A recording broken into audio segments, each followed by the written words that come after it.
الملك محمد السادس ملك المغرب.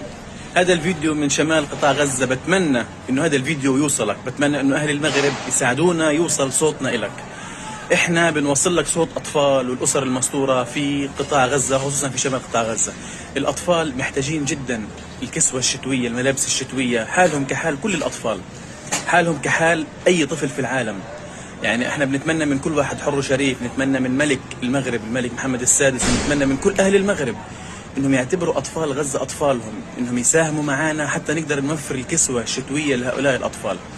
يعني انا طالع ومتيقن او انه بقول انه صعب جدا صوتنا يوصل لملك المغرب، لكن بنتمنى انه من كل واحد مغربي بيشوف الفيديو هذا يعمل مشاركة على اوسع نطاق ممكن، بحيث انه هذا الفيديو ان شاء الله يصل، وان شاء الله يكون في لمسة رائعة من ملك المغرب ومن اهل المغرب عامة، انه احنا نقدر نوفر الكسوة الشتوية للاطفال في قادم الايام. خصوصا انه بتعرفوا اغلب العائلات اليوم في خيام، والخيام ما بتقي الانسان من البرد، فاقل القليل انه احنا نوفر لهم الكسوة الشتوية اللي تدفيهم وتدفي قلوبهم. وان شاء الله هذا العمل بيكون في ميزان حسناتكم، ويا رب ما تمروا في ضيق زي ما مروا فيه اهل غزة. بارك الله فيكم وحياكم الله.